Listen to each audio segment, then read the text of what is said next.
नमस्कार, आप देख रहे हैं डीडी न्यूज पर हमारा विशेष कार्यक्रम राष्ट्रमंच, जिसमें हम करते हैं बड़े विषय पर बड़ी बहस। मैं हूं लाल चंद्र सिंह। सप्ताह के अंत में हम आपके लिए लेकर आते हैं ये विशेष कार्यक्रम। और आज की जो बड़ी बहस है, वो आज बड़ी बहस ये है कि सीएम योगी, उत्तर प्रदेश के सीएम, लगातार विपक्ष पर हमलावर तो है ही, पीछे की एक घटना का हवाला देकर ताजा हमला किया है सीएम योगी ने सपा पर। दरअसल ये बात 2003 की है, यानी करीब करीब 23-24 साल पुरानी। ये विवाद क्या था कि वहां पर अयोध्या में हनुमानगढ़ी है, तो हनुमानगढ़ी में नमाज पढ़ने की कोशिश हुई थी क्या?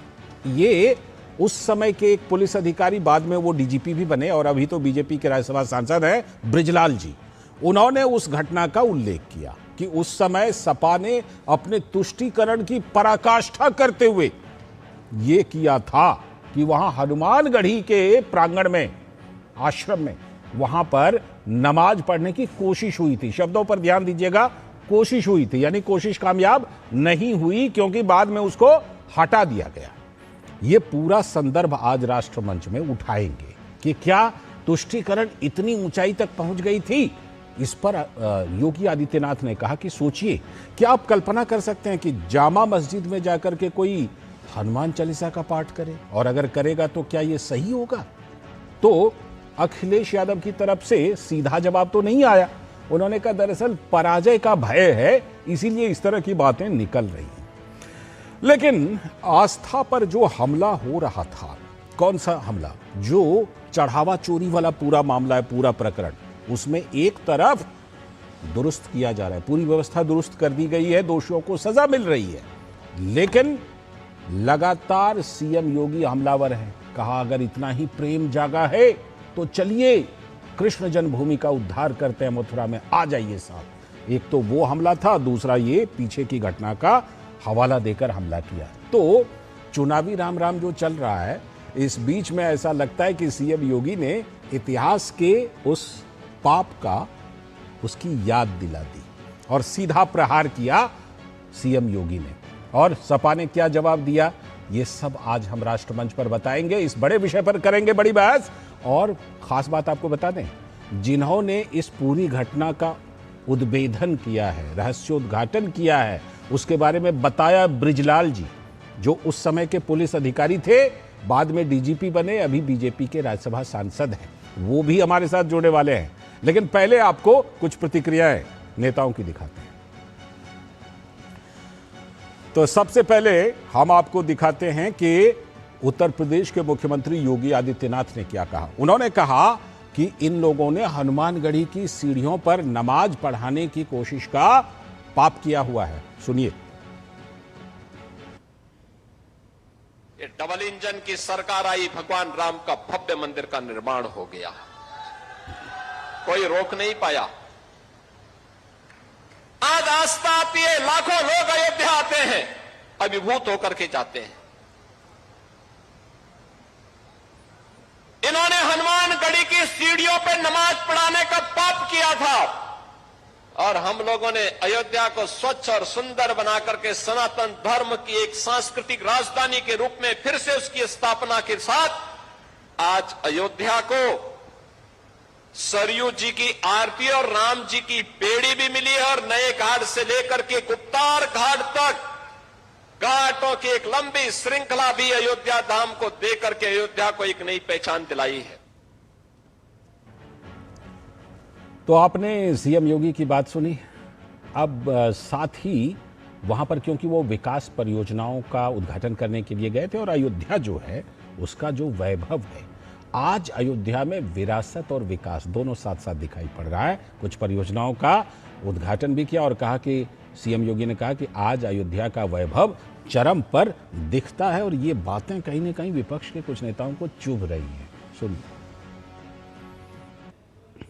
अयोध्या का वैभव पूरे देश के अंदर आज चरम पर दिखाई देता है। देश की चुनिंदा उन सिटी में से एक जो सोलर सिटी हो, प्रधानमंत्री मोदी जी का विजन। मोदी जी ने कहा कि सूर्य वंश की राजधानी है तो सूर्य वंश की राजधानी भगवान सूर्य की रोशनी से ही रात्रि में भी जगमगाहट होनी चाहिए, और अयोध्या सोलर सिटी बन गई है। तो सीधा आरोप तो लगाया सपा पर, और उस समय मुलायम सिंह यादव जी की सरकार हुआ करती थी। लेकिन जिस तरह से ये पूरा आस्था पर चोट कर रहा था विपक्ष, इसका जवाब माना जा रहा है। ये आस्था पर चोट चढ़ावा चोरी को लेकर किया जा रहा था। तो सपा के राष्ट्रीय अध्यक्ष अखिलेश यादव ने कहा था कि मंदिर पर चढ़ावा चोरी करना पाप है और इन लोगों ने महापाप किया है। ये उसी का जवाब सीएम ने दिया था। पहले अखिलेश जी को इन्होंने जो चंदा को लेकर के काम किया है, चढ़ावे को लेकर के काम किया, हमारे धर्म में, सनातन धर्म में चढ़ावे की चोरी से बड़ा कोई पाप नहीं है। इन्होंने महापाप किया है। तो उत्तर प्रदेश के पूर्व डीजीपी जिनका हमने नाम लिया था और भाजपा के सांसद बृजलाल जी, वो आगे चलकर हमारे साथ जुड़ने वाले भी हैं। उन्होंने उस घटना के बारे में बताया था कि हनुमानगढ़ी के महंत के घर पर उस समय रोजा इफ्तार पार्टी की गई थी और हनुमानगढ़ी के परिसर में भी पढ़ने की योजना थी। सुनिए। ये हालत थी उस समय तुष्टीकरण की कि महंत हनुमानगढ़ी के घर में नमाज पढ़ा गया, और उस समय ये भी एक प्लानिंग की गई कि वो भरतपुर, उनका जो महंत जी का घर है, एक पतली सड़क है बगल में हनुमानगढ़ी, तो ये हुआ कि उनके घर में जो सीढ़ियाँ हैं उस पर चटाई बिछा लो और सड़क पर बिछा लो और हनुमानगढ़ी के दीवार से सट करके नमाज पढ़ा जाए और रोजा अवतार किया जाए, जिसको नहीं होने दिया गया। और महंत जो थे उनके घर के अंदर रोजा अवतार हुआ और नमाज पढ़ी गई। तो ये जो उन्होंने कहा है कि वहाँ तो उस मुलायम सिंह सरकार ने ये किया, तो क्या जामा मस्जिद में हिंदुओं के कोई त्यौहार का होगा? बिल्कुल सही कहा। तो आगे चलकर बृजलाल जी जुड़ने वाले भी हैं। उन्होंने ये उस समय की घटना के बारे में बताया। लेकिन वहाँ के जो स्थानीय सांसद हैं, सपा के सांसद हैं अवधेश प्रसाद, उन्होंने कहा योगी जी 10 साल में कुछ काम तो नहीं कर पाए, हताश होकर ऐसा बयानबाजी कर रहे हैं। तो उत्तर प्रदेश के कैबिनेट मंत्री सुरेश कुमार खन्ना ने कहा कि सपाइयों का चरित्र तो पूरे देश ने देखा था जब कार चालकों पर गोली चलवाई थी।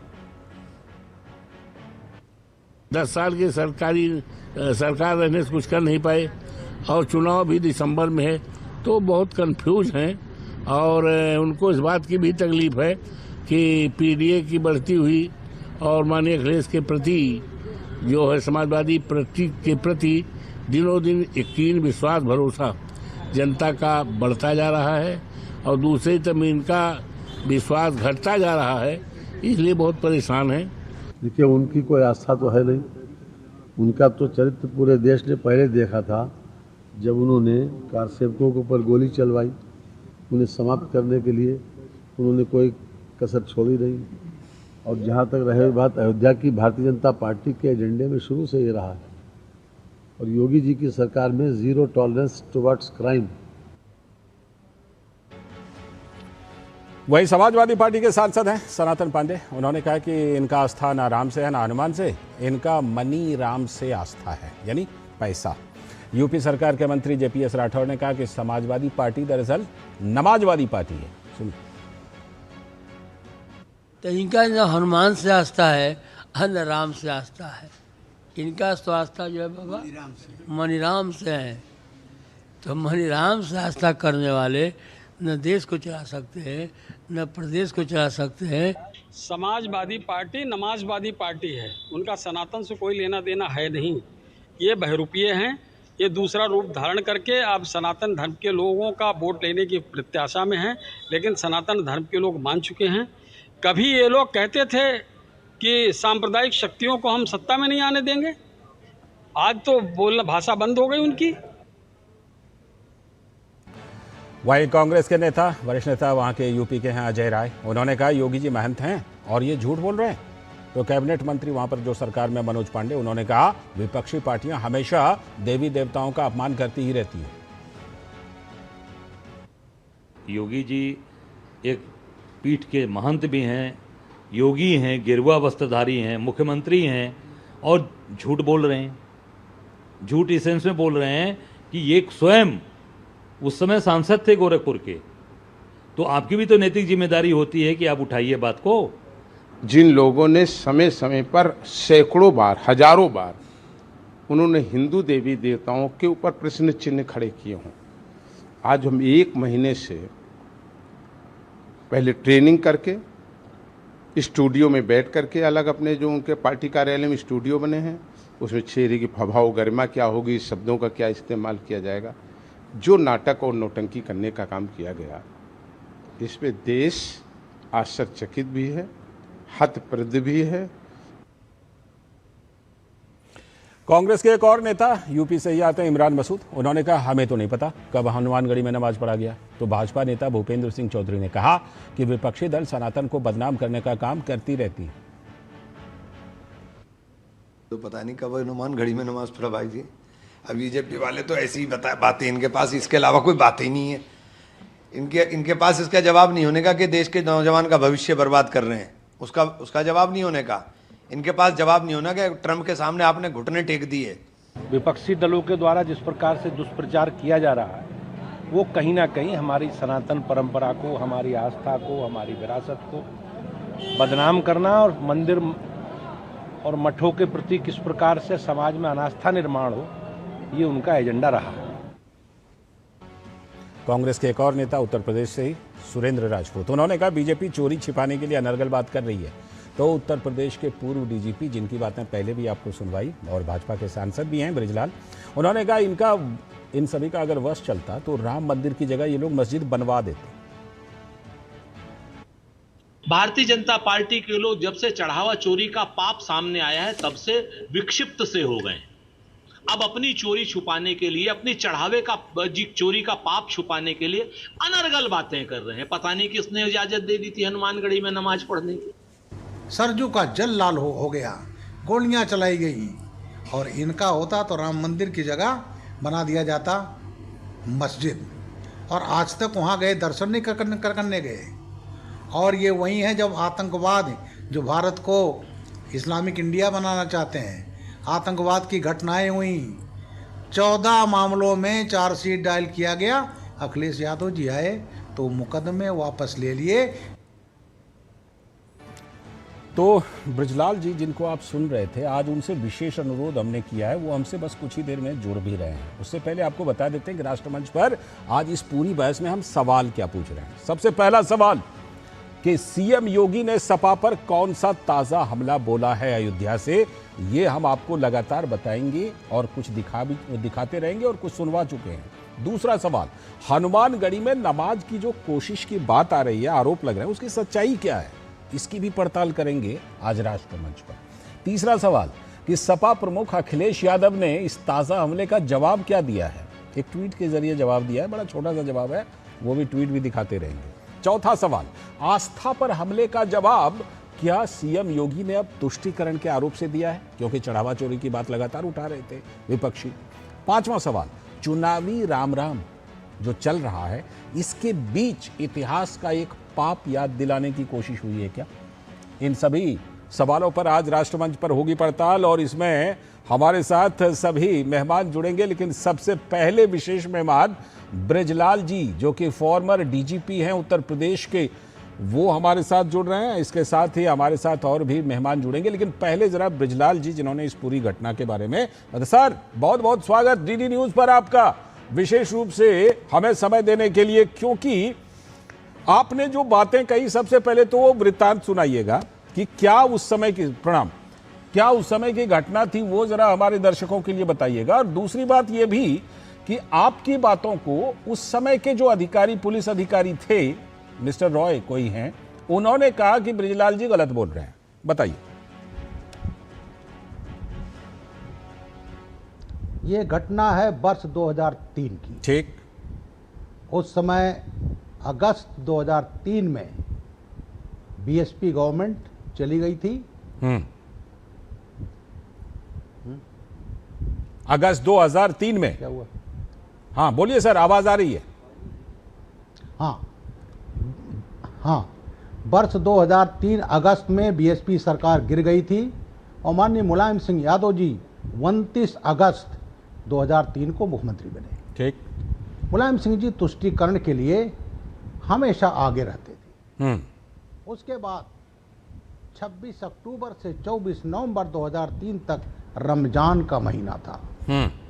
अब रमजान का महीना था तो उनके सरकार में जब जब सपा की सरकार रही तो मुख्यमंत्री आवास में तो भव्य रोजा इफ्तार होता ही था, लेकिन ये हालत थी कि उनके निर्देश पर डीएम, एसपी, कमिश्नर, डीआईजी के सरकारी घरों में भी रोजा इफ्तार होता था, नमाजें पढ़ी जाती थी। इतने नहीं, राष्ट्रपति भवन में होता था रोजा इफ्तार, प्रधानमंत्री आवास में होता था।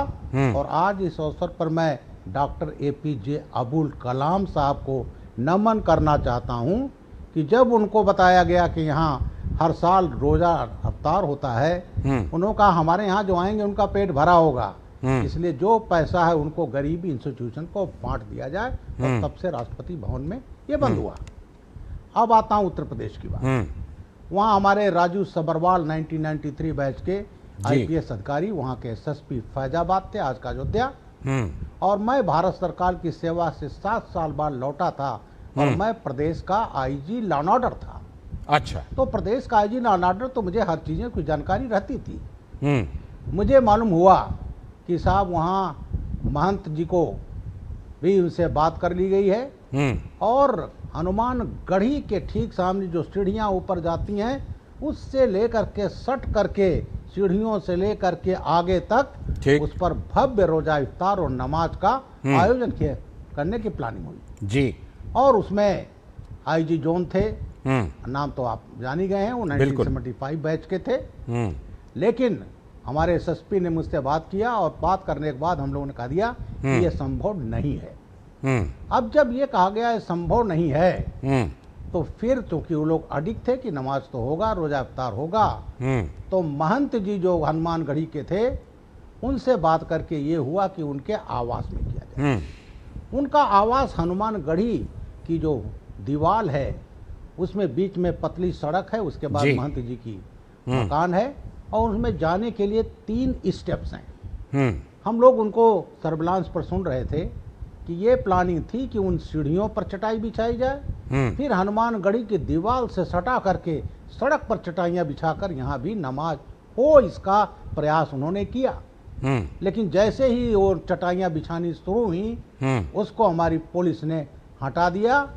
और लेकिन महंत जी के घर के अंदर नमाज हुआ, वहाँ पर रोजा इफ्तार हुआ और साथ ही साथ महंत जी हैं तो वहाँ मूर्तियाँ थीं, गणेश जी की थीं।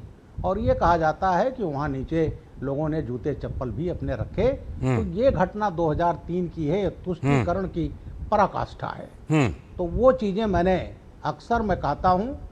और मैंने 19 मई को इसी वर्ष मैंने एक वीडियो बनाया था, मैंने मेरे उस पर सोशल मीडिया पर है, मेरे यूट्यूब पर है। और उसमें उस समय कहा था जब जोगी जी ने कहा था कि सड़क पर नमाज नहीं होगी, तब मैंने उनको साधुवाद देते हुए इस घटना का जिक्र किया था क्योंकि मैं ही प्रदेश का आईजी लॉ एंड ऑर्डर था कि किस तरह से प्रयास हुआ कि हनुमान गढ़ी पर नमाज पढ़ाई जाए। ठीक, आपकी बातों से सर, आपकी बातों से सर कुछ चीजें जो स्पष्ट हो रही है कि कोशिश हुई थी वहां पर पढ़ने की, जिसको आप लोगों ने समय रहते उसको कामयाब नहीं होने दिया, पुलिस ने वहां से उन चीजों को हटा दिया।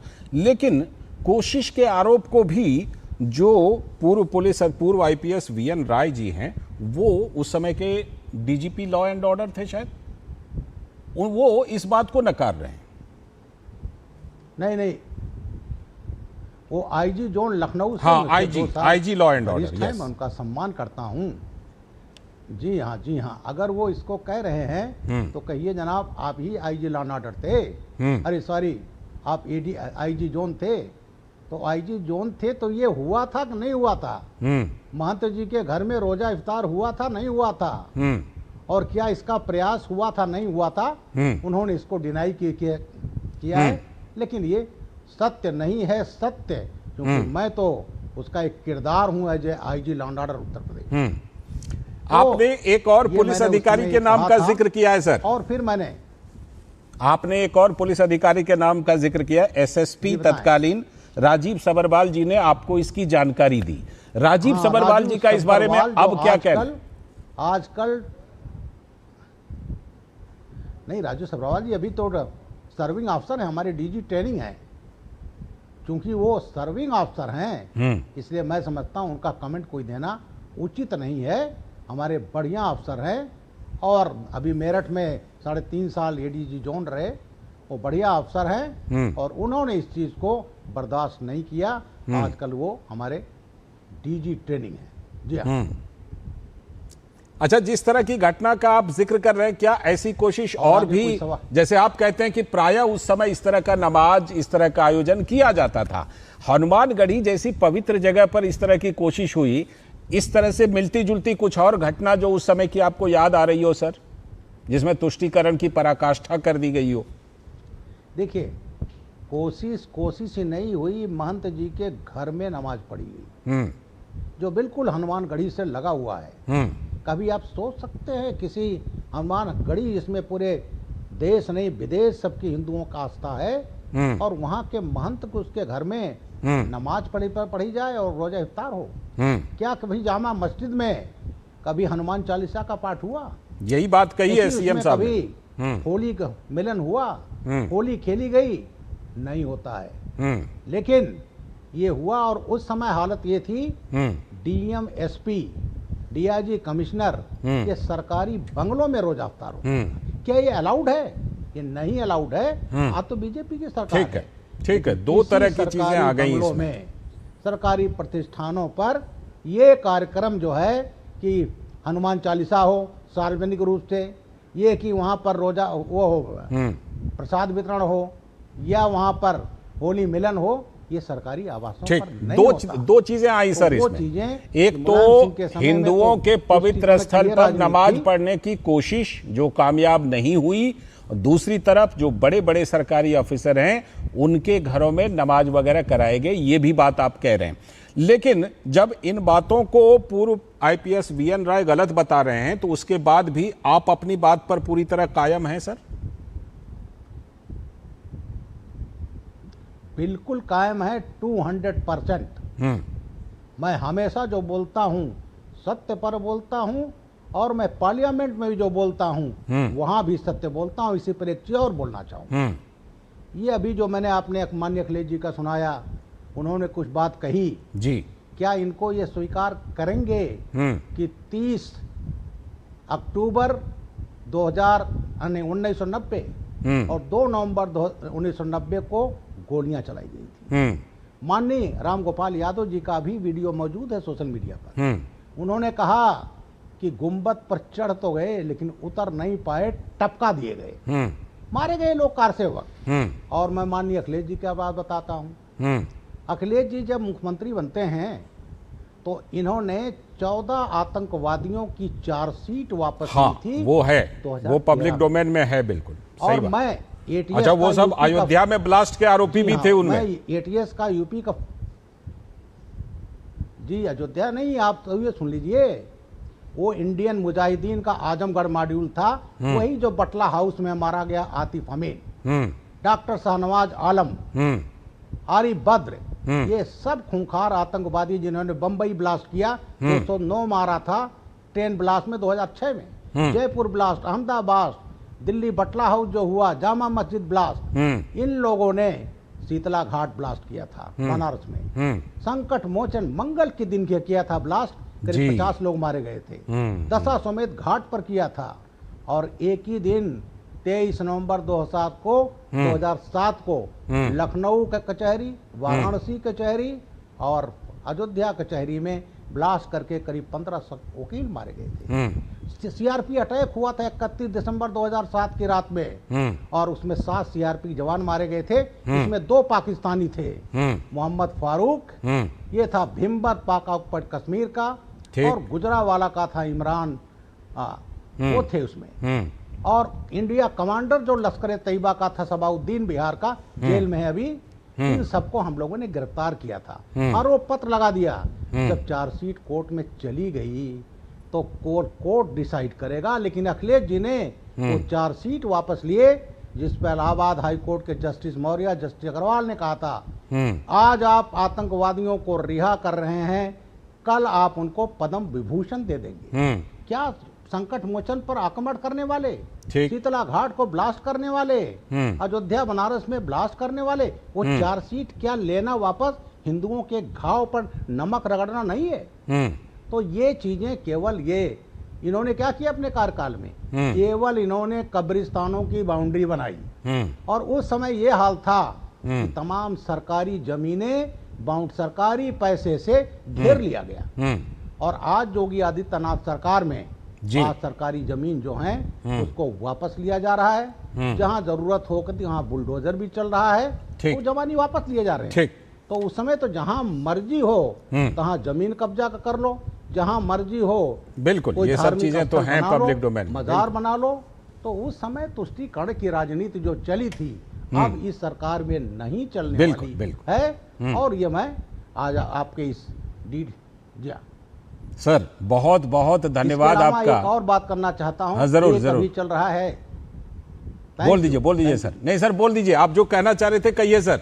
सर जो कहना चाह रहे थे कहिए आप। एक चल रहा है अखिलेश यादव जी की सॉफ्ट हिंदुत्व की बात।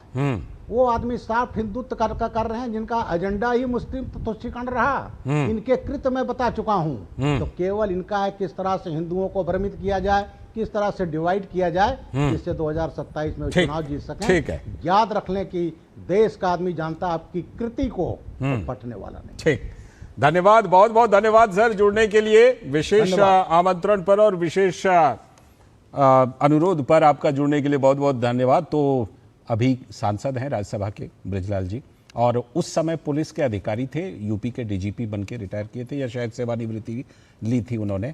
अभी एक छोटा सा ब्रेक ले लेते हैं। ब्रेक के बाद आज राष्ट्रमंच पर इसी विषय पर हमारे साथ एक बहुत ही बढ़िया पैनल है और उस समय के वरिष्ठ पत्रकार रामकृपाल सिंह जी भी उनमें शामिल हैं जो अपना अनुभव सुनाएंगे छोटे से ब्रेक के बाद।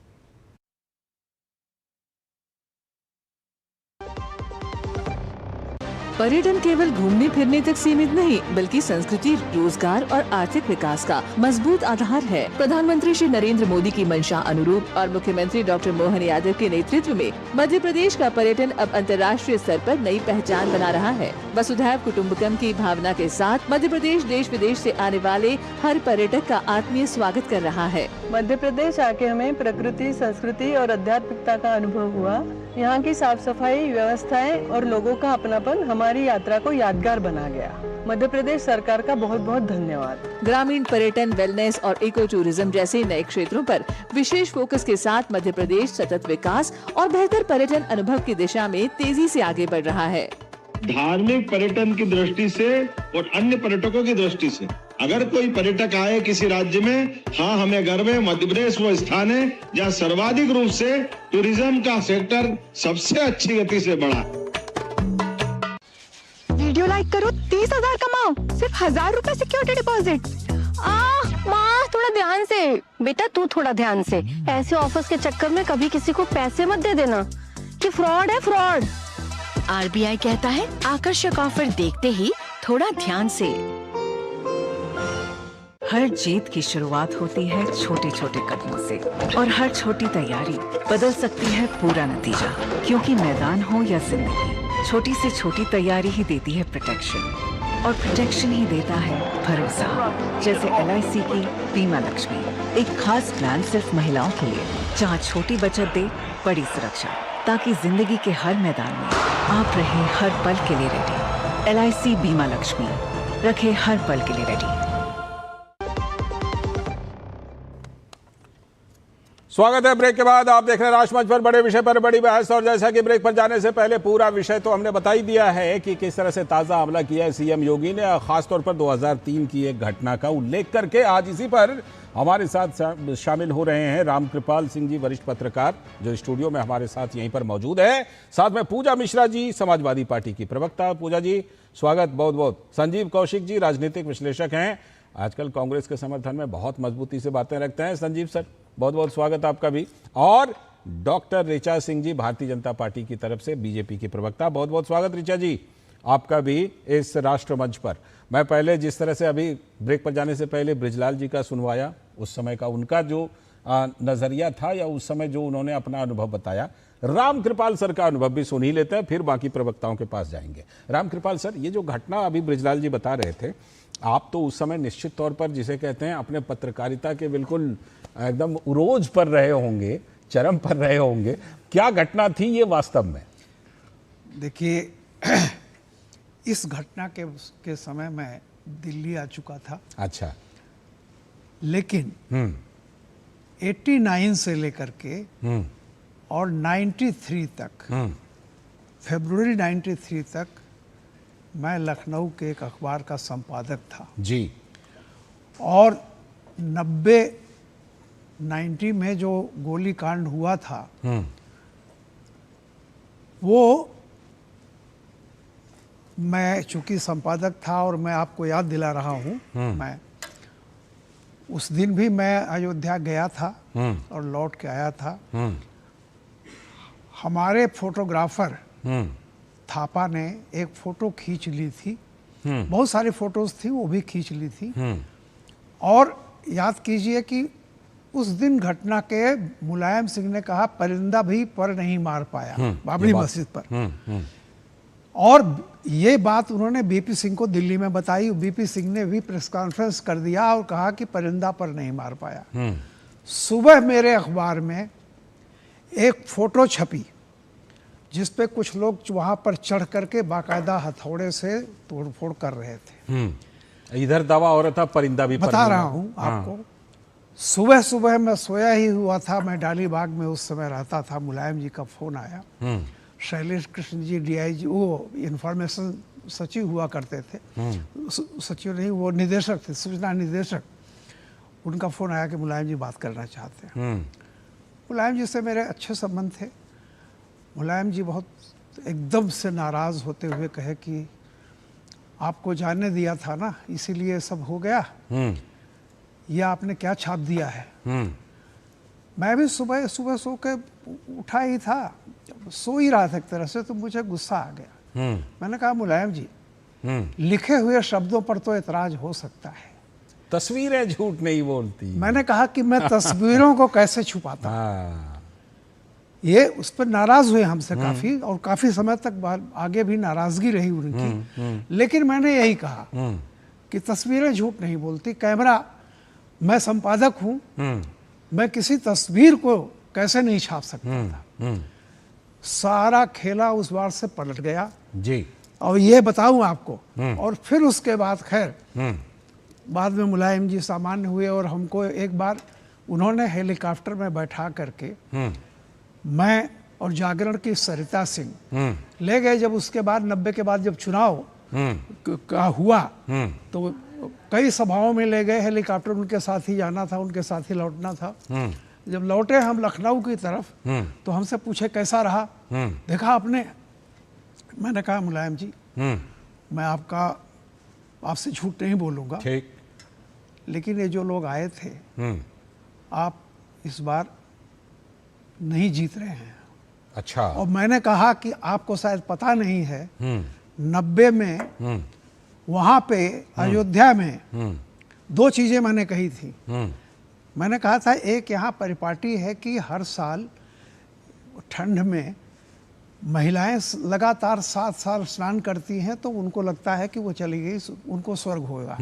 मैंने कहा जिसका 6 साल पूरा हो गया है और आप जिस तरह से नाकेबंदी आपने कर दी है, वहां पे जानते हैं एक शव जा रहा था जिसके पीछे चलने वाले स्वाभाविक बोलते हैं राम नाम सत्य। बिल्कुल। सिपाही ने रोका, कहा कि ये नारा राम नाम सत्य है, यहाँ मत बोलना।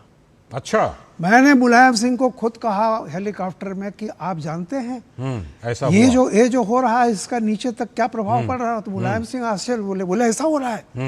मैंने कहा हाँ, वहां राम का नाम लेना समझ लीजिए अपराध है। ठीक। और तब ये बातें मैं आप इसलिए बता रहा हूँ। ठीक। और वो फोटो भी है, वो अखबार भी है, अकेला वो फोटो था।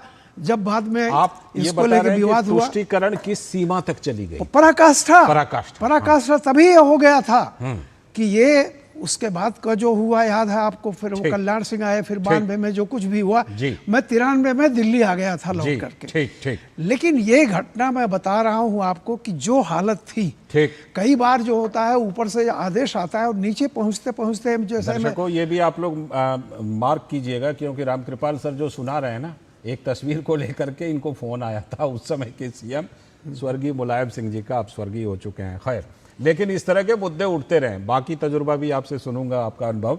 पूजा मिश्रा जी के पास सीधे चलते हैं। पूजा मिश्रा जी, जो बात बृजलाल जी ने सुनाई, जिस पर सीएम योगी ने हमला बोला, और जो बातें रामकृपाल जी अपने अनुभव को सुना रहे हैं, वो सब एक लाइन पर हैं। लाइन पर यह है कि तुष्टीकरण की पराकाष्ठा पहुंच गई थी, और बृजलाल जी की बातों से दो बातें निकल करके आई कि हनुमानगढ़ी की सीढ़ियों पर नमाज पढ़ने की कोशिश हुई थी। शब्दों पर ध्यान दीजिएगा, हम खुद कह रहे हैं कि कामयाबी नहीं मिली थी, लेकिन उन्होंने ये भी कहा कि बड़े बड़े अफसरों के घरों में उस समय नमाज, इफ्तार, ये सब का आयोजन होता था। उसी लाइन पर रामकृपाल सर का भी अनुभव है। पूजा जी, आपको नमस्कार, साथी प्रवक्ताओं को भी नमस्कार। आपको भी बहुत बहुत नमस्कार। लालचंद जी, ये बताइए कि ये जो अभी इतने आधे घंटे से मैं देख रही हूँ, जो भी सुना है, ये किस लिए डिस्कस किया जा रहा है? ये बताने के लिए कि जो अभी भगवान श्री राम जी के मंदिर में समर्पण राशि की चोरी है, वो जस्टिफाई करने के लिए? ना मतलब किस लिए किया जा रहा है? वो आठों के आठों उनको मिल रही है, सजा मिल रही है। लाल कृष्ण जी, देखिए, इतना कोई मासूम नहीं है कि ये जो 8 सिपाही हैं, कह रहे हैं आपके माथे गोड़ों को भी नहीं छुएंगे, उनसे इस्तीफा दिलवा देंगे। मतलब कोई करप्शन करेगा, इस्तीफा दिलवा देंगे। राजा रानी को तो छोड़ ही दीजिए, इस शतरंज के जो खिलाड़ी हैं उनमें आप कह रहे हैं कि हम सिपाहियों को बलि चढ़ा दे रहे हैं। मतलब आप सोचिए कि सरकार, जिस सरकार के अकाउंट में चाहूं तो मैं सारी चीजों का जवाब दे सकती हूँ। मैं बता सकती हूँ कि 2003 में जो है ज्ञानदास थे, अभी पूजा जी की आवाज रुक गई, आवाज रुक गई है पूजा जी की। ठीक है, इस बीच वहां पे गए हुए थे। आ रही, बोलिए। ये सारे जवाब हो सकते हैं आपके, बिल्कुल लालचंद सारे जवाब हो सकते हैं। हम ये भी जवाब दे सकते हैं कि 90 के बाद में कल्याण सिंह मुख्यमंत्री बने तो आयोग भी बनी हुई थी, जिसने रिपोर्ट 1997 में, वो जो 1990 में हुआ था, उसको लेकर के कल्याण सिंह जी को सबमिट किया हुआ था। लेकिन ये आर्कियोलॉजिकल सर्वे करने का रीजन क्या है? मतलब माननीय मुख्यमंत्री योगी आदित्यनाथ 2026 में इतिहास की घटना क्यों गिना रहे हैं, ये सवाल है ना आपका? नहीं, मैं आपको बता रही हूँ, मुझे पता है कि क्यों गिना रहे हैं। क्योंकि माननीय मुख्यमंत्री जी बुरी तरीके से फेल हो गए, और वो चाह रहे हैं इस शतरंज में जो भगवान श्री राम जी के मंदिर में सुबाहु और कालनेमी और जो ये खरदूषण बैठे हुए हैं, इन लोगों ने जो ये चढ़ावा चोरी की ना, इस घटना को कैसे ढका जाए, कैसे सीएम योगी उल्टा कहते हैं, ये इसलिए कर रहे हैं पूजा जी, इसीलिए बोले कि 8 जो सीएम योगी कहते हैं कि कालनेमी आजकल राम राम कर रहे हैं। सीएम योगी आप लोगों को कालनेमी कहते हैं आजकल राम राम करने लगे। तो भगवान श्री राम जी ने बता दिया ना कि कालनेमी कौन है। गोस्वामी तुलसीदास जी लिखा करते थे कि जाकर नखुर घटा विशाला सोई प्रसिद्ध तपस्वी कलिकाला। ये तो भगवान श्री राम स्वयं बता रहे हैं ना। जो कालनेमी कौन हो गया? जो साधु का वेश धारण कर रहे हैं, भगवान श्री राम जी के मंदिर में बना हुआ कि हम संत हैं, आइए चढ़ावा चढ़ाइए, और समर्पण राशि चुरा ले जा रहे हैं, वो कालनेमी है। तो सुबाहु कौन है?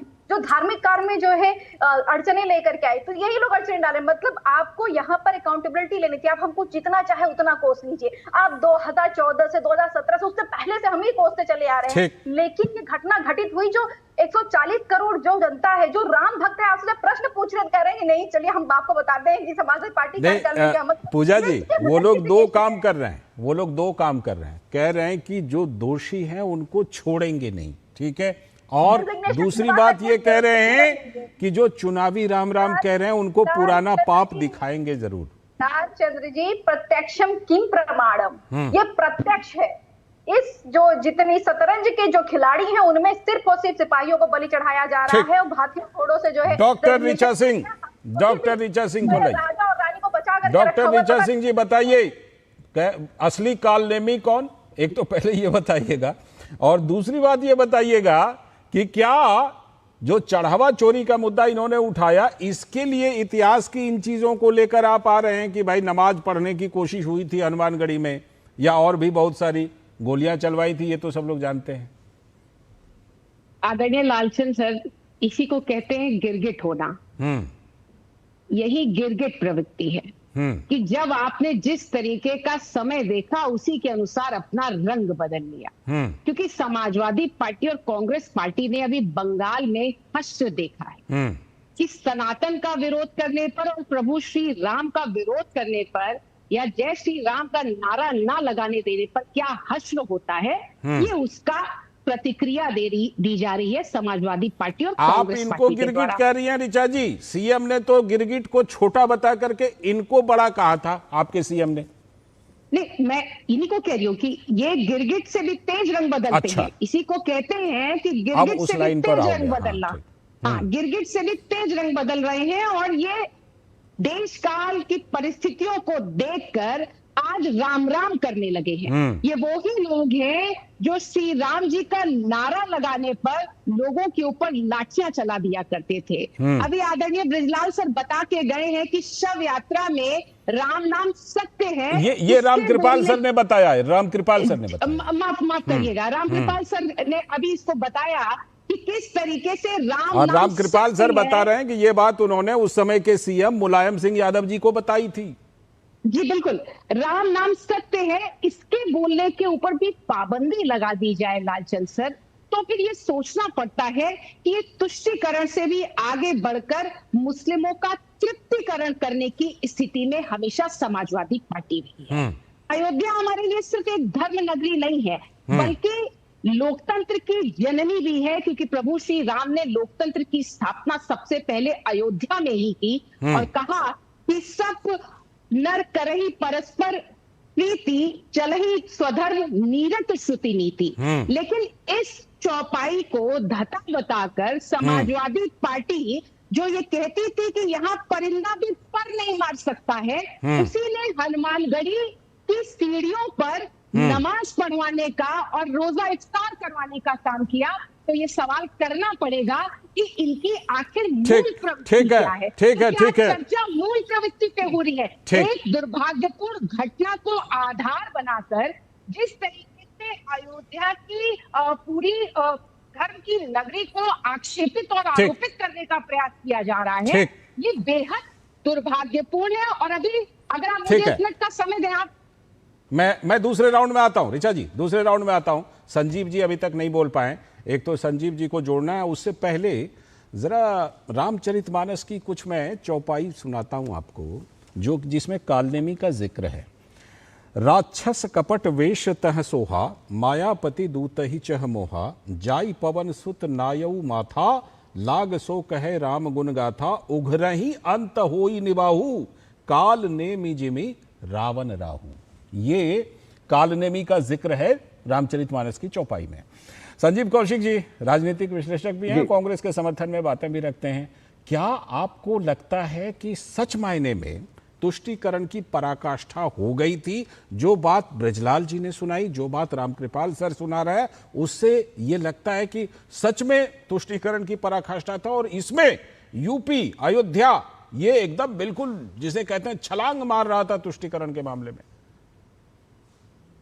लालचंद जी, आधे घंटे तो आपने सांसद महोदय का प्रवचन सुनाया हम लोगों को, उसके बाद प्रवचन नहीं, जी बहुत सीनियर है, दावा और प्रति दावा और रामकृपाल सर तो सीनियर हैं और आंखों देखी उन्होंने अपने हाल बताए। लेकिन हम शुरू करते हैं हनुमानगढ़ी से। नफरतों की सियासत करने वाले लोग क्या जाने कि मोहब्बत का पैगाम क्या होता है। उस समय 2003 में यदि वहां पे नमाज पढ़ने की बात हुई थी, क्यों पढ़ने की बात हुई थी? योगी जी एक बार पढ़ लेते, योगी जी एक बार हनुमानगढ़ी के बारे में, मंदिर के बारे में एक बार पढ़ लेते, उसके इतिहास को जान लेते। 1739-1754 के आसपास में अवध के नवाब शुजाउद्दौला के बेटे बीमार थे। उस समय बाबा अभय राम ने उनका इलाज किया था और जब वो बच गए तो नवाब साहब ने नहीं सुनिए बहुत अच्छी बातें कर रहे हैं। उसमें सीएम योगी ने ये भी जोड़ा है कि जामा मस्जिद पे जरा हनुमान चालीसा का पाठ करवा दीजिएगा। क्या आएंगे उस पे भी आएंगे। मैं सिर्फ यही कह रहा हूं कि उसके बाद में पूछा गया कि बोलिए बाबा आपको क्या चाहिए क्या। बाबा बड़े आत्मविश्वासी थे, बड़े स्वाभिमानी थे, उन्होंने कहा मुझे कुछ नहीं चाहिए। और बाद में बहुत जोर डालने पर 52 बीघे का वो प्लॉट दिया गया जिस पर हनुमानगढ़ी स्थित है, बनवाया गया। ऋचा जी कुछ काउंटर करना चाह रही हैं। नवाब ने उसको बनवाया था। अब आप कल्पना कीजिए कि उस समय के लोगों ने क्या सोचा था और आज के राजनेता क्या कर रहे हैं उस पर। योगी आदित्यनाथ जी ने जो दावा किया है, मैं दावे के साथ कहता हूं कि कोई एक बार सिद्ध करके मुझे दिखा दे कि वहां सीढ़ियों पर नमाज पढ़ी गई। आप भी उसमें किंतु परंतु एक निकाल करके दिखा रहे हैं, लिख भी रहे हैं। नहीं, आप किस दावे के बारे में बोल रहे हैं बताइए? लेकिन उन्होंने कोशिश नहीं। किस दावे के बारे में? नमाज पढ़ने की कोशिश के बारे में बोल रहे हैं ना? मैंने कहा कि वो कोशिश शब्द आप बोल रहे हैं। क्या योगी जी ने कोशिश शब्द बोला? उन्होंने कहा कि आज के वक्त में कोई पढ़ के दिखा। क्या सरकारें मस्जिद के अंदर या कोई सरकार किसी इस तरह के धार्मिक स्थलों के अंदर में जाकर के कहीं नमाज पढ़वाने का काम करती है, कहीं हनुमान चालीसा पढ़वाने का काम करती है? बताया तो सही कि असली घटना क्या थी। मैंने आप जानबूझ करके एक ऐसे दुष्चक्र में फंसे हुए दिखाई दे रहे हैं आजकल योगी जी। डॉक्टर रिचर्ड, खास करके भारतीय नमाज पढ़ने की कोशिश हुई थी या नमाज पढ़ी गई थी उस समय? मैंने कहा नहीं, ये वही लोग हैं जो मोहब्बत की दुकान चलाने की तो बात करते हैं, लेकिन मैडम आप सिद्ध कर दीजिए कि सीढ़ियों पे नमाज पढ़ी गई थी, तो मैं दोबारा आपसे एक शब्द नहीं बोलूंगा। मैडम झूठ मत बोलिए, नहीं झूठ मत बोलिए मैडम, आप बहुत सम्मानित है तो आप झूठ मत बोलिए। किस तरीके मैं दावे के साथ कह सकता हूं कि आर्काइव निकालिए। अब यहाँ के राम कृपाल जी बैठे हुए, संजीव कौशिक जी मैं बताऊं, संजीव कौशिक जी मैं बताऊं, क्योंकि आपने ये मुद्दा उठाया इसलिए बता रहा हूं। जो सीएम योगी ने कहा वो भी सुनवा दिया, जो बृजलाल जी ने कहा वो भी सुनवा दिया।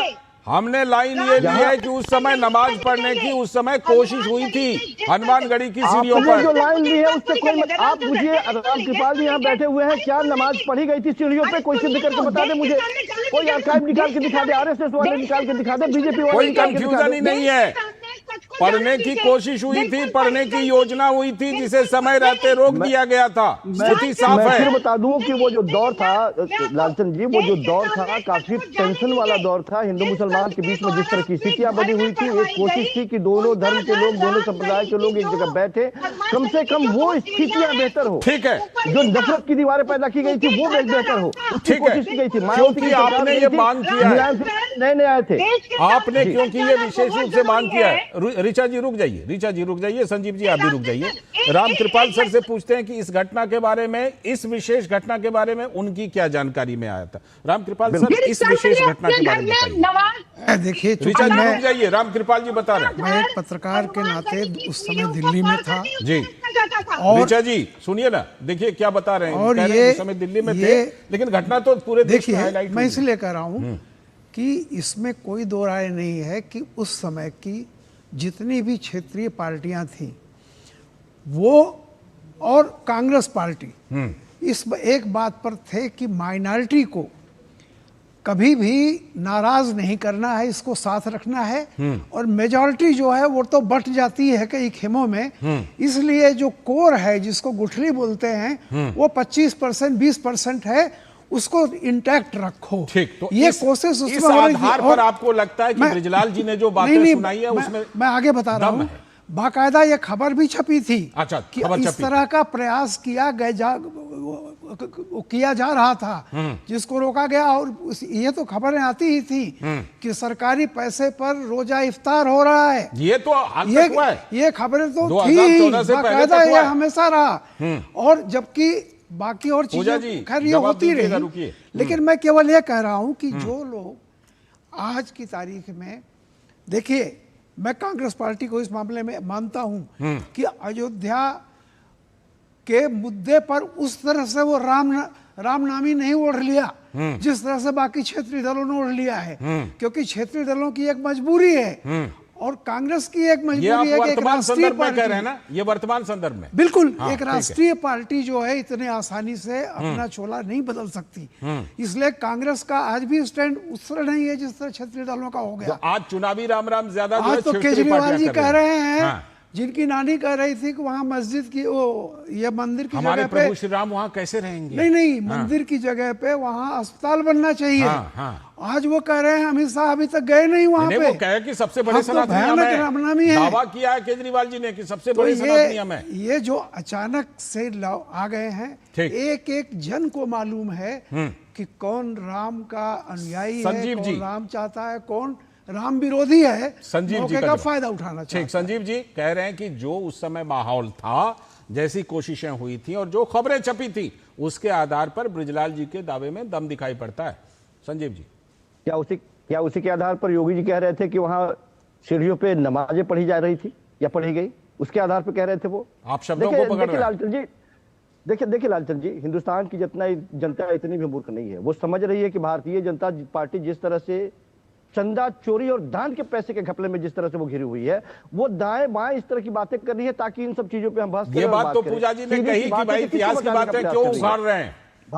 नहीं, मैं तो सीधा पूछ रहा हूं कि भारतीय जनता पार्टी किसको बचा। अभी तो देश के प्रधानमंत्री को आना चाहिए, हिंदू हृदय सम्राट को सीधे आना चाहिए और उतरना चाहिए, बोलना चाहिए कि 1 रुपए भी जिसने चोरी की होगी उसको उल्टा लटका दिया जाएगा। एक शब्द नहीं मुंह से निकल रहा है देश के प्रधानमंत्री। नहीं, इसमें प्रधानमंत्री क्यों बोलेंगे? ट्रस्ट बोल रहा है, सजा दिलवा रहे हैं। सीएम योगी बोल रहे हैं उत्तर प्रदेश का मामला है। ऋचा जी को जवाब देना चाह रही, पूजा जी भी कुछ कहना चाह रही। ऋचा जी आप जवाब दीजिएगा, लेकिन पहले पूजा जी भी कुछ कहना चाह रही है, फिर जवाब दीजिएगा। पूजा जी और योगी जी पे तो यकीन ही नहीं करते। पूजा जी की बारी, पूजा जी की। ये 1 महीने दे दीजिए, 15 दिन और ले लीजिए। हाँ पूजा जी बस संजीव जी बोल रहे हैं, उसके बाद आप ही बोलिएगा। बोलिए पूजा जी। लालचंद्र जी, पत्रकार महोदय जी बता रहे कि उन्होंने अपनी आंखों के सामने घटना घटित होते देखी, तो उनको बता देना चाहिए था कि ज्ञानदास जी ने अपने घर में कराया था और जो है महंत धर्मदास जी ने जाकर के कोर्ट में इसके अगेंस्ट में अपील की हुई थी और रोक लगी हुई थी। तो ये फैक्ट की बात है। मैंने पहले भी कहा लालचंद्र जी, अगर इतिहास में जाएंगे मैं फैक्ट की चीजें बात कर सकती हूँ, लेकिन वर्तमान समय में ये क्यों किया जा रहा है इस पे जानना बहुत जरूरी है। आपने चौपाई सुनाई एक जो है रामचरितमानस की, तो एक रामचरितमानस की एक चौपाई और है, सकृत धरती कपड़े ही जोई, सोई अनेक अंक घड़ाई की सोई। आपको नहीं, मैंने तो वो चौपाई सुनाई जहाँ कालनेमी जी का जिक्र है।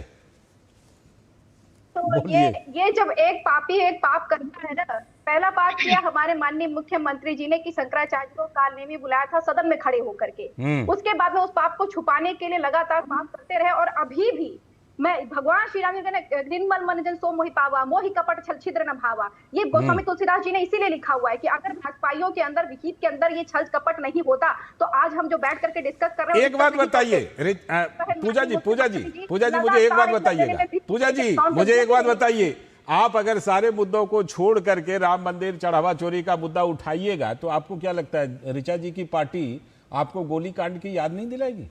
उसी सिलसिले में ये हनुमानगढ़ी के नमाज वाला मामला आ गया है। हम कह रहे हैं माननीय मुख्यमंत्री जी कितना चाहे उतना पोलराइजेशन करें, हम फिर भी बोलेंगे कि चढ़ावा चोरियों को ना छोड़ा जाए।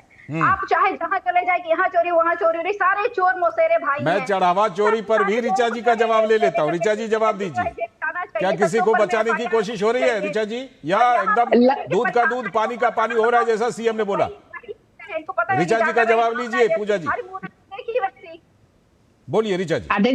आदरणीय लालचंद सर, भारतीय जनता पार्टी में और विपक्ष का जो कांग्रेस और समाजवादी पार्टी है, हम में और इनमें एक मूल अंतर है। हम कभी किसी अपराध और अपराधी के साथ खड़े नहीं होते हैं और यही कारण है कि जिस दिन ये घटना सामने आई, एसआईटी का गठन हुआ, गिरफ्तारियां हुई, रिकवरी हुई, जिम्मेदार लोगों ने अपने इस्तीफे सौंप दिए, लोगों को जेल भेजा गया, एसआईटी ने अपनी जांच को लगातार आगे बढ़ाया है और पैसे की रिकवरी भी हो रही है।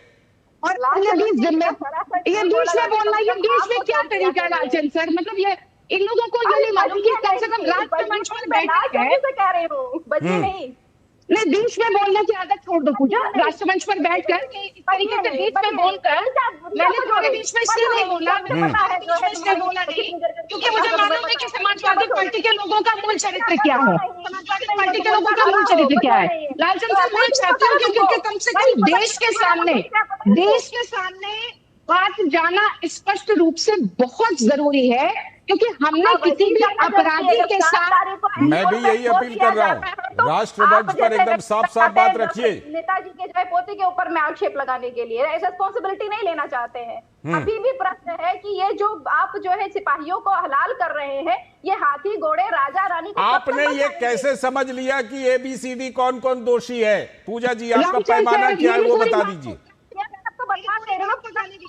मैं तो कह रहा हूँ SIT ने उसको चिन्हित किया जो दोषी थे। इनको ये बताना पड़ेगा, संकट मोचन के जो आतंकवादी थे उनको छुड़ाने के लिए समाजवादी पार्टी कोर्ट चली जाती है और रातों रात उनके मुकदमे वापस ले लेते हैं और हम लोग हैं जो चोरी का अंजाम देने वालों को भी बचने के लिए तैयार नहीं है।